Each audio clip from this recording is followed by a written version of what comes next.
한 지혜자가 어머니한테 이런 글을 썼다고 그래요. 어떤 글이냐면, 저울의 한쪽 편에 세 개를 실어놓고, 세 개를 실어놓고 다른 한쪽 편에 나의 어머니를 실어놓는다면 세 개의 편이 훨씬 가벼울 것이다. 이런 말을 했대요. 그만큼 어머니의 사랑은요, 그 무엇과도 비교할 수 없는 것이라는 거죠. 그렇죠? 그리고 또 시인들이나 또 역사가들이 그 어머니는 누구인가 하면서 이제 찬미하고 찬양하는 그런 글들을요 보면요, 이런 글귀도 있어요. 좀 길긴 한데 제가 한번 읽어드릴게요. 어머니는 아기의 침대로부터 나오는 울음소리를 진정케 하시려고 잠을 깨시는 분이시며, 뜨거워진 작은 이마를 찬송으로 식히시면서 침대 곁에 앉아 계시는 분이시다. 어머니는 뜨개질하시며 어지러워진 집을 정리하시며 요리도 하시고 더러워진 빨래를 깨끗게 하셔서 다림질도 하시며 헤어진 옷을 기워주시며 더러워진 마루를 닦으시면서도 여전히 내 가정의 대소간의 모든 문제에 시간 내시는 분이시다. 어머니는 영원히 기억되는 자장가를 불러주시는 분이시다. 비록 그 목소리가 깨어지기도 하고 사그러지기도 하며 반음씩 높기도 하고 낮기도 하여도 그 아기에게 그 어린 시절의 기억 속에는 내 어머니의 노래는 천사의 찬양이다. 어머니는 찢겨진 무릎과 돌에 채인 발가락을 싸매주시는 분이시며 고통이 사라지도록 입맞추어 주실 수 있으신 분이시고 모든 것을 온전하게 세우시는 적합한 고운 위로의 말을 해주실 수 있는 분이시다. 어머니는 의자에 앉으셔서 조그마하게 미소도 지으셨고 까느다랗게 우시기도 하신 일들이 내 기억으로 내 안에 쏟아져 밀려들어오게 계신 분이시다. 그리고 나에게 하나님의 말씀을 읊조리시며 들려주시고 죽음이 갈라놓을 때까지 사랑하시고 어여삐 여기시는 분이시다. 할머니가 되신 어머니는 손자를 버릇없게 하시는 분이시다. 왜냐하면 그들을 너무나 깊이 사랑하셔서 그리고 그 손자들 안에서 또 다른 당신을 보시고 계시니까. 어머니는 당신께서 가장 많은 것을 주시나 가장 적게 요구하시는 분이시다. 어머니의 소망은 결코 사라지지 않으신다. 우리가 얼마나 멀리 있던지 간에 우리가 얼마나 쉽게 잊어버리던지 간에 항상 한 길로 우리가 무엇을 요구하든지 우리에게 최선으로 해주시는 분이시다. 어머니는 당신이 가장 마지막까지 정결한 마음으로 사모하여야 할 분이시며 가장 부드럽게 당신의 마음에 모셔야 할 분이시다. 어머니 떠나신 삶은 결코 이전과 같을 수 없으나 어머니 없음에 익숙하여질 수 있는 사람은 없으리라. 불러주시고 그를 보내주시고 하셨으나 이제는 더 이상 그렇게 하시지 않으시게 되었으니까 너무나 오랫동안 당연하게 생각하였으나 이제는 더 이상 당연하게 주어지지 않을 사랑이여 이 조그마한 별 위에서 가장 고귀한 분이 사라져버렸으니 이제 어떻게 어머니를 더욱 사모하리. 그러나 어머니 없이 홀로가 아니다. 나의 내면을 자세히 보라. 나의 삶의 가장 소중한 것들을 주의 깊게 세어보아라. 내 영혼의 모습, 내 마음에 담긴 사랑, 내 속에 담겨진 이웃을 생각하는 마음, 내 마음속에 담겨진 한없는 용서, 나의 가치관이 된 비교할 수 없는 친절과 고상한 관대함이요 이 모든 귀한 것들은 오래전 그 부드러운 손으로 내 마음에 인쇄되어졌으며 나를 안아주고 붙잡아주며 주면서 내 귀여운 아기야라고 불러줬던 그 놀라운 한 여인의 손길로 새겨진 소중한 것들이다. 예, 참 가슴으로 와닿는 그런 문장들이지 않나 싶습니다. 예, 어머니는 그런 분이시라고 세상에 있는 역사가들이나 시인들이 이렇게 참여하고 찬양한 글귀입니다. 오늘 이 시간 이곳에 계신 우리 어머님들 모두에게 하늘의 신령한 축복이 임하셨어요. 우리 주님의 아름다움 이 자리에 계신 모든 어머님들의 것이 되시기를 예수님의 이름으로 축원합니다. 아멘. 오늘은 Mother's Day, 어머니 날이에요. 우리 한국은 어버이날이라고 하죠. 어버이날로 드려죠. 오늘 우리 미국에서는 어쨌든 어머니 날로 드려집니다. 어머니 날을 맞이해서 성경에 나오는 가장 아름다운 어머니의 모습을 성경의 8번째 책인 룻기서를 통해서 우리 성도님들과 함께 은혜를 나누도록 합니다. 할렐루야. 이스라엘 사람들은 우리 수학기가 되면 축제가 있다고 해요. 축제가. 이 축제는 조상들이 애굽에서 출애굽한 날인 6월절로부터 7주가 되는 날부터 시작되는 명절. 7주가 되는 날부터 시작되는 명절. 이 절기를 50일 되는 날의 절기라고 해가지고 오순절, 우리 한 번쯤은 다 들어보셨죠? 오순절이라고 부릅니다. 오순절은 긴 겨울에 언 땅을 뚫고 싹이 트고 이삭이 패어서 열매 맺은 보리를 수확하는 절기에 있습니다. 그래서 이 절기가 되면요, 이스라엘 사람들은 예루살렘의 각 마을의 회당에 모여서요, 성경에 나오는 아름다운 이야기를 읽으면서 하나님의 은혜를 되새긴다고 해요. 그때 읽는 이야기가 바로 이 룻기서라는 거죠. 오늘 본문 말씀 이 룻기서. 이 룻기 내용은 이래요. 룻기는 총 4장으로 되어 있는데 룻기 내용을 대략 이렇게 설명해 보면요. 룻기는 이런 내용은 이렇습니다. 지금부터 한 옛날에 그 여호와는 내 하나님이시다 라는 이름을 가진 이 청년이 나의 기쁨이라는 이름을 가진 그 자매와 결혼했어요. 나의 기쁨이라는 이름을 가진. 그리고 2 아들을 낳았는데 그들의 첫 아들의 이름은요 병약이라는 이름, 그 뜻을 가진 이름이었고요. 둘째 아들의 이름은 빼빼라는 그 뜻을 가진 그런 이름을 가진 아들이 있었다는 거예요. 그리고 그들은 유대 땅 떡집이라는 그 이름을 그 뜻을 가진 그 이름의 동네에서 살았습니다. 그런데 한 해는 그 지방에 기근이 닥쳤어요. 하늘은 닫히고 땅은 말라서 농사가 되지 않았습니다. 그래서 여호와는 나의 하나님의 뜻을 가진 이름의 그 엘리멜렉은 그 아내, 그 나의 기쁨이라는 뜻을 가진 그 나오미와 기럐이라는 아까 말씀드렸죠. 병약 그 빼빼이라는 그 뜻을 가진 그 아들들의 이름이에요. 기럐과 말론 이 2 아들을 데리고 이웃나라 모압으로 이민을 갔다는 거예요. 이민을 갔다. 그리고 10년이라는 시간을 모압에 살았습니다. 모압에서. 그리고 그 마지막은 룻기 1장 3절 5절 말씀을 잠깐 볼까요? 나오미의 남편 엘리멜렉이 죽고 나오미와 그 2 아들이 남았으며 그들은 모압 여자 중에서 아내를 취하였는데 하나의 이름은 오르바요 하나의 이름은 루시더라. 거기가 이제 10년쯤에 말론과 기럐 2 사람이 다 죽고 그 여인은 2 아들과 남편의 뒤에 남았더라. 이런 말씀이 나오거든요. 이민 생활 10년에 나오미는 과부가 됩니다. 나오미는 과부가 돼요. 또 과부가 된 2 며느리만 또 남게 돼요. 이 3 과부가 한 집 안에 살게 된 거예요. 10년 만에. 이민생활 10년 만에. 당시의 관습으로 과부는 소망이 끊어진 사람이라는 거죠. 겨울에 언 땅처럼요. 아무런 생명력이 보이지 않는 잊혀진 존재가 되었다는 거예요. 그런데 그 과부가 하나 둘도 아닌 셋이 한 지붕 아래서 살게 되었으니 그 형편은 불문가지고 있을 거예요. 셋이란 그 숫자는요, 히브리 숫자의 의미를 우리 다 알죠. 그 셋이 완전수. 그 완전히 끝나버렸다는 거예요. 완전히 끝나버렸다. 나오미의 인생은 이제 하나님께서 문을 닫으신 것처럼 보였다라는 거예요. 완전히. 그러던 중 나오미는 결국 고향 베들레헴이 기근이 그쳤다는 소식에 고향으로 돌아오기로 결정하고 돌아갑니다. 그리고 돌아오는 길에요. 2 며느리 오르바와 룻을 불러서 말씀하시기를 룻기 1장 8절 9절 말씀을 잠깐 볼까요? 너희는 각각 어미의 집으로 돌아가라. 너희가 죽은 자와 나를 선대한 것 같이 여호와께서 너희를 선대하기를 원하며 여호와께서 너희로 각각 남편의 집에서 평안함을 얻게 하시기를 원하노라. 이런 말씀입니다. 시어머니 나오미는요, 며느리였던 비구름의 그 뜻을 가진 그런 의미를 가진 그 오르바라는 이름을 가진 그 며느리, 큰 며느리와 아름다움의 뜻을 가진 그 룻에게 이 새로운 삶의 기회를 제공해 주었어요. 이어서 룻기 1장 15절 또 이런 말씀이 나요. 룻기 1장 15절 보면 나오미가 또 가로되 보라 내 동서는 그 백성과 그 신에게로 돌아가나니 너도 동서를 따라 돌아가라. 이들은 이별의 아픔을 나누면서 오르바는 자신의 가족과 그들의 신에게로 돌아갔습니다. 하지만 작은 며느리 룻은요, 그렇지 않았다는 거예요. 그렇게 행동하지 않았다는 거예요. 큰 며느리처럼. 룻은 끝까지 홀로 된 시어머니 나오미를 떠나지 않았다는 거예요.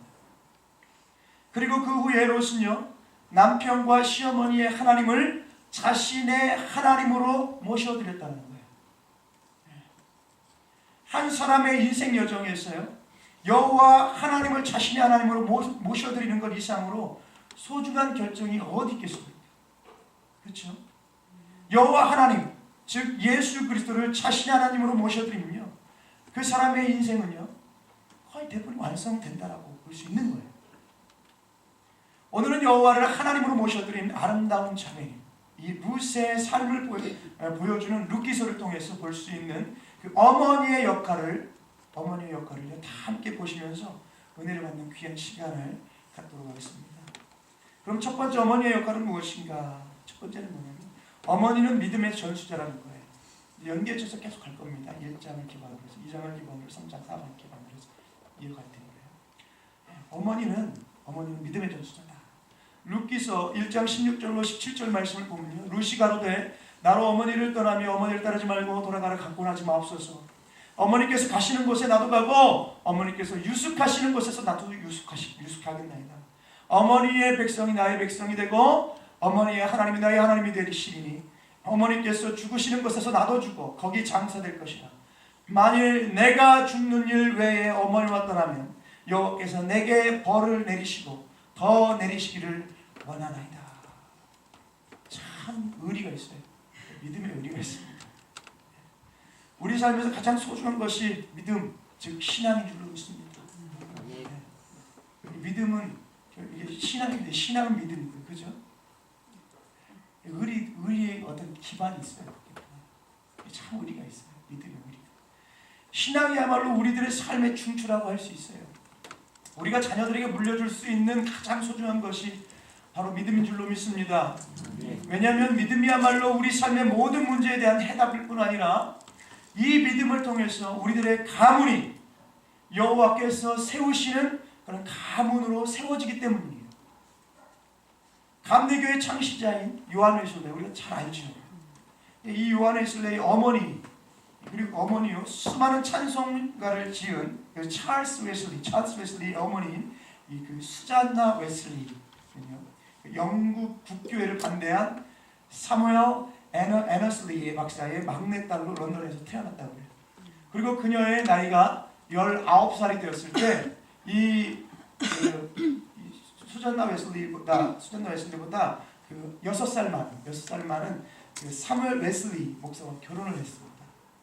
그리고 그들은 21년 동안 19명의 자녀를 낳았다고 해요. 이 시대 생각했을 때 참 대단하다. 다산입니다. 다산. 이 시대는 뭐 다 그랬으니까.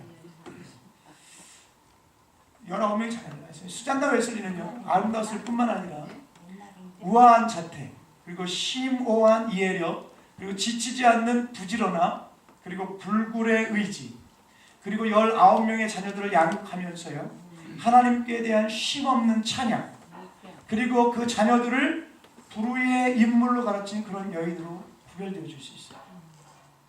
어느 날 한 친구가 수잔나 웨슬리를 방문했다고 해요. 그때 어린 찰스 웨슬리가요 어머니에게 다가와서 질문을 했습니다. 수잔나는 그 아들 찰스에게 인내심을 가지고 부드럽게 대답해 줬다고 해요. 5분 후에 그 찰스가 다시 와서 동일한 질문을 했을 때 그 어머니는 처음과 같은 그런 인내심으로요 또 부드럽게 답해 줬다는 거죠. 그리고 그 방문자는 그 자리에서 계속해서 그 말썽꾸러기 그 아들이 반복되는 질문을 동일한 인내심으로 7번, 8번 동일한 대답을 해주는 그 수잔나 웨슬리에게 이제 그 질문을 하게 돼요. 어떻게 질문을 하게 되냐면요. 웨슬리 부인, 왜 7번씩이나 8번씩이나 답을 해주십니까? 이렇게 물어보니까 왜 그러냐면요. 저 아이에게는요 6번이 충분하지 못한가 봐요. 7번이 충분하지 못한가 봐요. 이렇게 답했다는 거예요. 낙천적일 때는 낙천적이고 또 이렇게 가르칠 때는 엄격한 부분도 분명히 있었을 텐데 이런 부분들은 인내심을 가졌던 모습들을 볼 수가 있다는 거죠. 수잔나 웨슬리는요 그리스도를 모신 삶을 통해서 인내하기를 배웠던 여인이었다는 거예요. 이런 하나님의 인내함으로요 자녀들을 교육했다는 거죠. 룻은 나오미와 함께 과부된 몸으로 낯선 베들레헴으로 돌아왔습니다. 그들이 베들레헴으로 돌아오니까요 온 성 사람들이 떠들며 하는 말이 이가 나오미냐? 즉 이 사람이 나의 기쁨인가? 라고 했다는 겁니다. 나오미는 룻기 1장 20절로 21절에서요 나오미가 그들에게 이르되 나를 나오미라 칭하지 말고 마라라 칭하라. 이는 전능자가 나를 심히 괴롭게 하셨음이니라. 내가 풍족하게 나갔더니 여호와께서 나로 비교 돌아오게 하셨느니라. 여호와께서 나를 징벌하셨고 전능자가 나를 괴롭게 하셨거늘 너희가 어찌 나를 나오미라 칭하느냐 아니라 라고 답해줬다는 거예요. 고향을 떠나갈 때는 부부가 두 아들을 데리고 기근을 피해서 꿈을 안고 이민을 갔는데 돌아올 때에는 두 과부가 빈손으로 돌아왔으니 이게 참 서글프죠. 그럼에도 불구하고 어쨌든 이들은 이제 그 속에서 이제 그 하나님의 뜻을 발견하게 됩니다. 계속 이어지는 두 번째 하나님의 역할을 통해 이어지는 말씀들을 보게 하네요. 두 번째 하나님의 뜻은 그럼 여기 속에서 무엇이 있는가, 어떤 의미가 있는가? 어머니는 믿음의 격려자라는 거예요. 그 속에서 룻기 2장 2절 말씀을 보면 모압 여인 룻이 나오미에게 이르되 나로 밭에 가게 하소서. 내가 네게 은혜를 입으며 그를 따라서 이삭을 주겠나이다. 나오미가 그에게 대답하되 그에게 이르되 내 따라 갈지어다 하며 이 말씀입니다. 룻과 나오미는요 살아가기 위해서 필요한 가장 기본이 되는 의식주를 해결해야 됐다는 거예요. 이스라엘 사람들은요 밭에서 수확할 때 가난한 자들과 이방의 나그네를 위해서 이 밭에 수확을 거두는 그 법이 있었다는 거예요. 어떤 법이냐면 뒤돌아서 거두지도 말고 떨어진 것을 다시 줍지도 말고 그리고 그 밭에 들어가면 그 밭 안에서는 마음껏 먹을 수 있다. 이런 법이 그런 룰이 있었다는 거예요. 시어머니 나오미는요 며느리 룻이 나로 밭에 가게 하소서. 내가 네게 은혜를 입으면 그를 따라서 이삭을 줍겠나이다 라고 했을 때 그를 격려해 줍니다. 젊은 과부인 룻이 새로운 삶을 살아가는 땅이 어떤 곳입니까? 예? 이방인들을 개라고 부르는 그런 유대 땅 아닙니까? 예, 이방인들. 예. 뭐 짐승 취급한 거예요. 짐승 취급. 그런 곳이에요. 그러나 시어머니 나오미의 이와 같은 믿음의 자세가요. 그러니까 불안한 거죠. 여인 혼자 내보냈다가 무슨 일 나는 거 어떻게 할 거라는 그 불안감이 있을 수도 있는 그런 상황이 있을 수도 있고 어쨌든 믿음을 가지고 내보내는. 근데 어쨌든 이와 같은 그런 나오미의 그 믿음의 자세가 새로운 곳에 와서 새로운 삶을 일으키려는 룻에게 큰 힘이 되었을 것이라는 거예요. 큰 힘이 되었을 것이다. 한 소년이 나폴리의 공장에서 고된 노동을 하고 있었다고 합니다. 그는 성악가가 되는 꿈이 있었다고 해요. 성악가가 되는 꿈이 있었다. 그가 10살이 되었을 때 처음으로 성악 레슨을 받았답니다. 그러나 그는 노래를 할 수가 없었대요. 왜냐하면 그의 목소리가 성악가가 되기에는 전혀 적합하지 못했기 때문이라는 거예요. 그의 선생님이 네 목소리는 풍금의 개폐기에서 나는 바람소리 같다 라고 아주 그냥 악평을 했다는 거예요. 그 소리에 대해서. 얼마나 굉장히 그게 상처가 있겠어요. 그러나 그 소년의 어머니는 그것에 대해서 이렇게 실족해 있는 그 소년에게 그 소년의 어머니는 아들에 대해 위대한 비전을 가지도록 권면했다는 거예요. 그 아들이 성악의 소질이 있음을 믿어주었다는 거예요. 그러나 그 가난한 자매님이 어떻게 할 수는 없었기 때문에 그럼에도 불구하고 낙심한 아들을 부른 어머니는 어느 날 불러서 아들의 어깨에 자신의 팔을 부드럽게 얹고는 힘을 주어 말씀하시기를 내 아들아 네 성악 공부를 위해 이제부터 나의 모든 것을 희생하겠다 라고 했다는 거예요. 어머니가. 그 어머니의 아들에 대한 확신과 지속적인 격려라는 그 고귀한 값이 지불된 후에요. 그 소년은 위대한 성악가가 되었다고 합니다. 그가 바로 우리가 잘 알고 있는 엔리코 카루소예요. 엔리코 카루소. 카루소 다 알죠? 그러시나요? 네, 빠바로티 뚱뚱한 사람이 부르는 그 위도바의 말에 좋지 않으면서 불렀던 그 위대한 그 성악가 카루소를 찬양하는 노래거든요. 네. 그 엔리코 카루소. 사람을 움직일 때 기회가 주어진다는 거예요. 게으른 자에게는 가난이 따르고 또 일하기 싫으면 먹지 말라고 했죠. 룻은 나갔습니다. 그리고 주어진 조그마한 기회를 부지런한 자세로 선용했다는 거예요. 그리고 마침내 그에게 기회가 찾아왔습니다. 기회가 찾아왔다고 하기보다는 오히려 하나님께서 들판에 흩어놓으신 기회를요 부지런한 룻과 나오미가 주는 것이에요. 룻기 2장 1절에 이런 말씀입니다.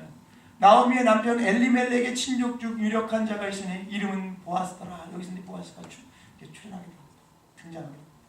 그리고 룻기 2장 3절 말씀 보면 룻이 가서 베는 자를 따라 밭에서 이삭을 줍는데 우연히 엘리멜렉의 친족 보아스에게 속한 밭에 이르렀더라 말씀입니다. 우리 하나님께서는 우연히 주어지는 기회 가운데서 일하시는 하나님이신 줄 믿습니다. 그리고 이 하나님은 믿음으로 부지런히 움직이는 당신의 자녀들의 삶에서 일하신다는 겁니다. 그 다음에 이어지는 말씀 볼까요? 룻기 2장 4절로 좀 길지만 말씀 계속 보겠습니다. 중간중간 지나서도 보겠죠. 마침 보아스가 베들레헴에서부터 와서 베는 자들에게 5절을 봅니다. 보아스가 베는 자들을 거느리 사원에게 이르되 이는 네 소녀냐?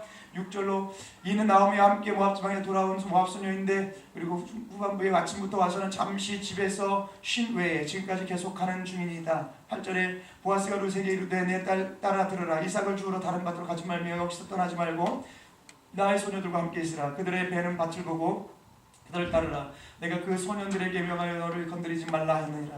목이 마르거든 그릇에 가서 소년들의 비로 온 것을 마실지니라. 룻이 땅에 엎드려 절하며 그에게 이르되 나는 이방 여인이거늘 당신이 어찌하여 내게 은혜를 베푸시며 나를 돌아보시나이까.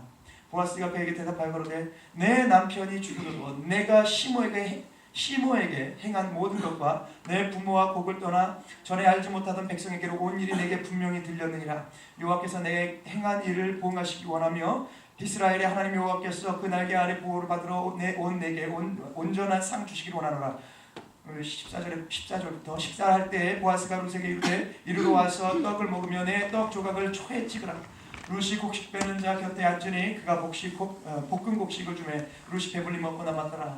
룻이 이삭을 주러 일어날 때에 보아스가 자기 소년들에게 명하여 가로되 그로 곡식 단의 사이에서 죽게 하고 책망하지 말며 또 그를 위하여 줌에서 조금씩 뽑아버려서 그로 죽게 하고 꾸짖지 말라 하니라. 룻이 밭에서 저녁까지 죽고 그 죽은 것을 떠니 보리가 한 에바쯤 되는지라.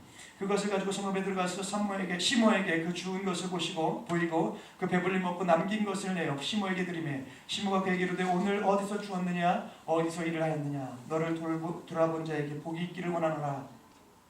룻이 누구에게서 일한 것을 시모에게 알게 하여 가로되 오늘 일하게 한 사람의 이름은 보아스이다. 이런 흐름적인 내용들이 나옵니다. 이어서 믿음의 감을 세워가는 어머니의 역할들을 또 보게 됩니다. 그 속에서 하나님께서 하시는 일은 겨우 나오미와 룻의 의식주를 해결한 정도에 그치지 않았다는 것. 나오미와 룻의 의식주를 해결하는 정도에 그치지 않았다는 것. 하나님께서 하시는 일. 하나님께서는 어디까지나 그들의 삶을 통해서 하나님의 목적과 뜻을 이루시기를 원하신다. 룻기 2장 20절에 나오미가 자부에게 이르되 여호와의 복이 그에게 있기를 원하노라. 그가 생존한 자와 사망한 자에게 은혜 베풀기를 그치지 않았다. 나오미가 또 그에게 이르되 그 사람은 우리의 근족이니 우리 기업을 물을 자 중 하나이니라. 모압 여인 룻이 가로되 그가 내게 또 이르기를 내 추수를 다 마치기까지 너는 내 소년들에게 가까이 있으리라 하더이다. 나오미가 자부 룻에게 이르되 내 딸아 너는 그 소녀들과 함께 나가고 다른 밭에서 사람을 만나지 아니하는 것이 좋으니라. 이에 룻이 보아스의 소녀들에게 가까이 있어서 보리 추수와 밀 추수를 마치기까지 이삭을 주우며 그 시모와 함께 거하니라. 이렇게 말씀드립니다. 나오미의 집안은 두 아들 말론과 기륜이 죽은 후에요. 나오미도 연로하였고 그 위에 기근으로 모든 재산을 다 잃었으니 엘리멜렉의 가문이 다시 일어날 수 있는 길이 없었다라는 거예요. 다시 일어날 수, 대가 끊겨버린 거예요. 지금 읽었던 말씀 속에서. 그런데 이스라엘에는 이 속량법이라는 게 있어요. 속량법. 레위기 25장 25절부터 34절에 나오는 말씀입니다.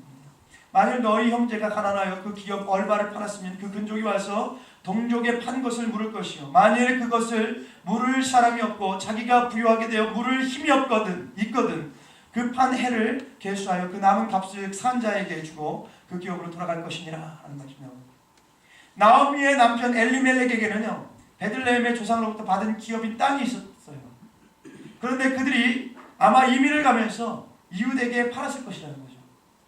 그렇지만 이스라엘 백성들이 조상으로부터 받은 기업인 땅은요 모든 거래가 기한이 49년이라는 거예요. 49년. 50년째가 되면 원주인에게 돌려주는 그런 룰이 있었다는 거예요. 법이 있었다는 거예요. 나오미는 룻을 통해서 남편 엘리멜렉의 가정을 다시 세울 소망을 이 부분에서 세우게 됩니다. 가지게 됩니다. 룻기 3장 1절 이하에서 보면요.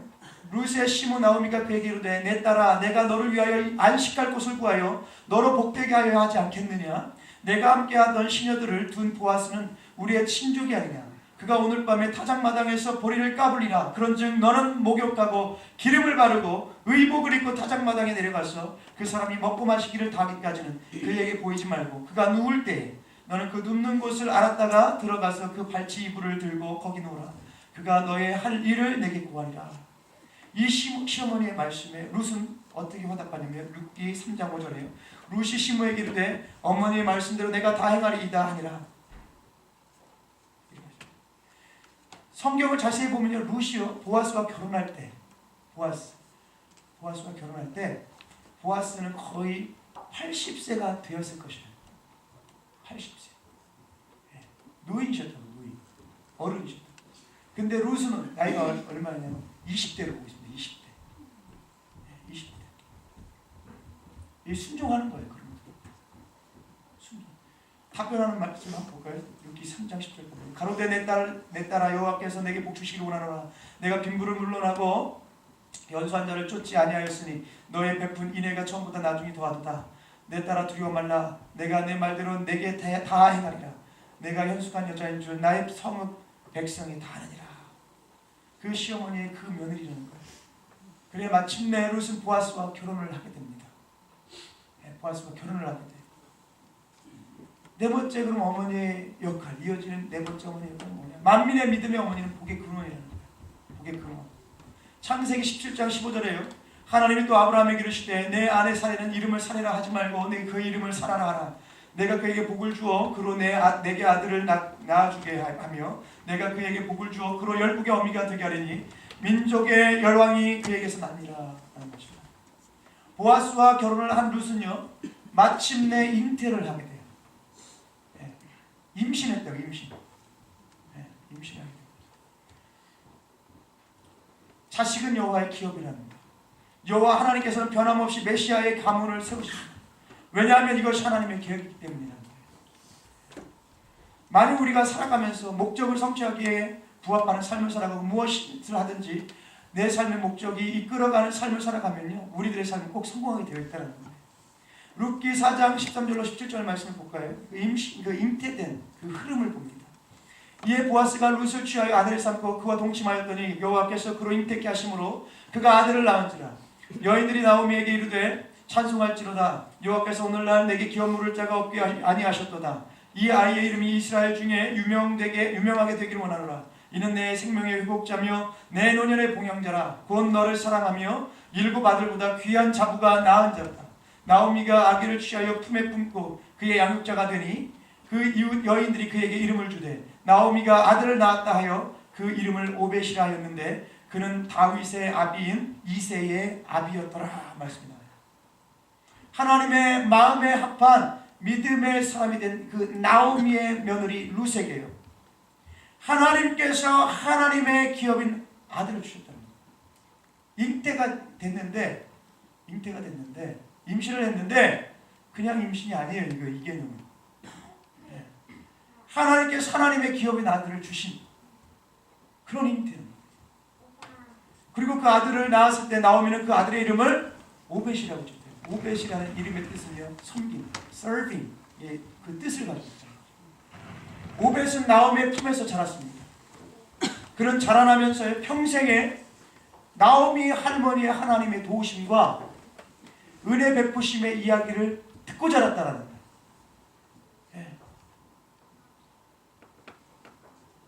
참 소중한 말이에요. 우리들은 어른들의 말씀, 어른들이 그런 교훈들을 잔소리라고 치부해버릴 때가 많잖아요. 참 이런 걸 참 겸손하게 받아들이는 것도 참 훌륭한 자세인 거예요. 이게 참 그게 그 시어머니의 그 며느리인 것처럼 그 아버지의 그 자식이 되고 그 어머니의 그 조상이 그 자손이 되고 그리고 어쨌든 이 오벳도 자랐어요. 결혼을 해서 마침내 아들을 얻었고요. 그 아들의 이름을요 이새라고 줍니다. 이새의 이름의 뜻은요 뭐냐면 manly 그래가지고 장부답다. 장부답다.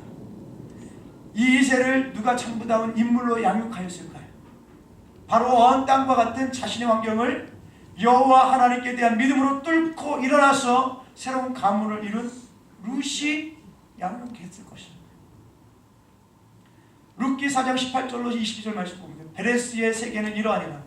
베레스는 헤스론을 낳았고 헤스론은 람을 낳았고 람은 아미나답을 낳았고 아미나답은 나손을 낳았고 나손은 살몬을 낳았고 살몬은 라벡에서 보아스를 낳았고 보아스는 오벳을 낳았고 오벳은 이새를 낳았고 이새는 다윗을 낳았더라. 이 말씀입니다. 룻은 자신의 꿈의 성취자인 그 자손에게요, 자신의 삶의 주인이시며 빈손과 빈 꿈의 과부였던 어머니 나오미와 자신의 감을 일으켜주신 여호와 하나님께서 도우심과 은혜 베푸심의 이야기를 이새에게 들려주었을 것이라는 거예요. 그래서 만민의 근원이신 메시아의 조상이요 하나님의 마음의 아빠 다윗 왕이 이 이새의 아들로 태어나는 거예요.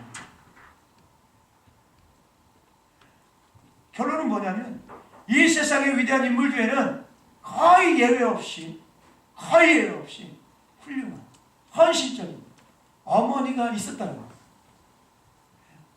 오늘 말씀들은 그걸 뜻합니다. 여인들을 통해서, 어머니들을 통해서 이어지는 하나님의 계보들을 말씀하고 있는 거예요. 때로는 비굴하게, 때로는 처절하게 그 모든 인고의 것들. 아까도 우리 아이들이 바이올린 켰는데 진자리 마른 자리, 손발이 다 닳도록 정말 눈물 없이는 고백할 수 없는 가슴 말이에요. 우리가 잘 알고 있는 발명왕 에디슨은 어머니에게 드리는 걸로 이렇게 고백하고 있습니다. 뭐라고 고백합니까? 나는 오래 어머니를 모시지 못했다. 그러나 그분은 내 삶에 영원히 머물고 있는 영향을 끼치셨다. 어렸을 때 나에게 심어주신 그 훈련의 선한 영향력은 내가 결코 잃어버릴 수 없는 것들이다. 만일 내 처음의 결정적인 때에 나를 향한 어머니의 판단과 믿음이 없었다면 나는 결코 지금과 같은 발명가가 되지 않았으리라. 나는 언제나 조심성 없는 아이였고 너무나 심하게 뒤틀려 있었던 아이였으나 그 대신 정신적 역량이 뛰어나신 어머니를 가졌던 복된 아이였다. 그리고 그 어머니의 확고하심, 그리고 감미로우심, 선하심이 나를 온전한 길로 계속 갈 수 있도록 지켜주신 힘이었다. 내 어머니는 나를 만드셨다.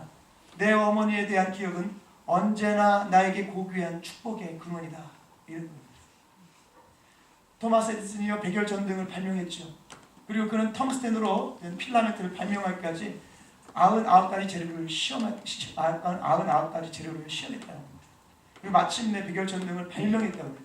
그때 기자들이 질문하기를, 에디슨에게 질문하기를, 당신 99번 실패했을 때 어떤 생각을 했습니까? 라고 이렇게 질문했더랍니다. 그러니까 에디슨은 답하기를, 나는 99번 실패가 아니라 99번의 교육이었다고 생각합니다. 그렇게 말씀해 주시면 감사하겠습니다. 이렇게 얘기했다. 이와 같은 인내심이 어디서 왔을까? 그의 어머니의 사랑의 돌보심으로부터, 그의 어머니가 가졌던 정신적 어떤 역량이 그에게 전수된 것으로부터 왔을 거라는 거예요. 그리고 그 어머니의 수고로 오늘 우리들 모두가 그런 정말 그 영향을 누리고 있는 거 아니겠습니까? 복을 누리고 있는 거예요. 하나님께서 주신 어머니는 복의 근원인 줄로 믿습니다. 우리가 소중할수록 소중히 여겨야 돼요. 근데 우리는 소중할수록 하찮게 여기는 경향이 있어요. 그러면 안 됩니다. 산소가 소중한데 소중한 줄 모르니까 이제 공기도 사 먹는 시대가 왔죠. 물이 그렇게 소중한데 너무 많다 보니까 하찮게 여기다 물도 사 먹고 이제 더 좋은 물 사 먹는 시대가 왔죠. 누구에게나 다 어머니가 존재하니까 내가 있는데 그러다 보니까 너무 하찮게 여길 때가 많은 것 같아요. 어르신들 또 다른 어머니와 또 다른 아버지인 우리의 믿음의 선배들의 그런 말씀도 하찮게 여길 때가 너무나 많은 것 같아요. 그런데 우리는 거룩한 족보를 잇는 그런 정말 거룩한 믿음의 사람들이 되고 이 시대는 그런 자를 더욱 요구하는 것 같아요. 하나님께서. 세상은 그런 것을 더 하찮다고 말을 합니다. 더 세련되지 못하다고 얘기합니다. 더 어리석다고 얘기합니다. 하지만 우리의 눈은 그런 눈을 갖지 않았으면 좋겠어요. 그런 걸 보지 않았으면 좋겠어요. 올바로 된 것을 봤으면 좋겠어요. 보여야 될 게 안 보이니까 엉뚱한 것을 자꾸 보게 되고 엉뚱한 것을 자꾸 보니까 그것에 생각이 지배를 받고 마음에 그게 담겨져서 엉뚱하게 행동하게 되는 거예요. 효자효녀를 예전과 같이 찾아볼 수 없는 시대예요. 예전과 같이 찾아볼 수 없는 시대입니다. 굉장히 참 마음 아픈 시대인 거예요. 사실은 인색하기가 그지없고, 그러다 보니까 신앙생활도 인색하고, 하나님 앞에 나아가는 모습들도 인색하고, 모든 것이 다 인색한 시대가 되어버린 거예요. 부모와 관계가 깨어지니까, 어머니와 관계가 깨어지니까, 멀어지니까. 우리는 어머니가 거하신 곳이 나도 거하고 있고, 어머니가 돌아가시는 곳이 나도 내가 죽은 무덤이라고 생각하고 그곳에 이렇게 가겠습니다 할 수 있는 그런 적어도의 어떤 부모 자식 간과의 어떤 그런 의리들이 좀 있었으면 좋겠습니다. 믿음에 거룩한 의리들이 있었으면 좋겠어요. 그 속에서 뿐만 아니라 더 나아가서 하나님과의 그런 믿음의 선한 의리들이 차고 넘쳤으면 좋겠어요. 네. 오늘 이 복의 자리로 나갔던 믿음의 계보를 이었던 한 축을 이루는 이 루이스의 모습을 통해서 우리가 좀 되새길 수 있었으면 좋겠습니다. 네. 우리들에게 있는 어머니들은 소중한 분들이십니다. 아멘. 우리들에게 여기 이곳에 계신 우리 어르신들도 많으신데, 이곳에 계신 어머니, 아버지 다 소중한 분들이세요. 이분들이 계셨기 때문에 우리가 이렇게 누릴 수 있는 것입니다. 우리가 뭐 이따가 예배 끝나고라도 감사합니다 한마디 건넬 수 있었으면 좋겠어요. 마음을 담아서 어머니 날을 오늘 특별히 이 날을 기념해서 한마디 할 수 있는 저와 여러분들이 있으면 좋겠습니다. 아멘.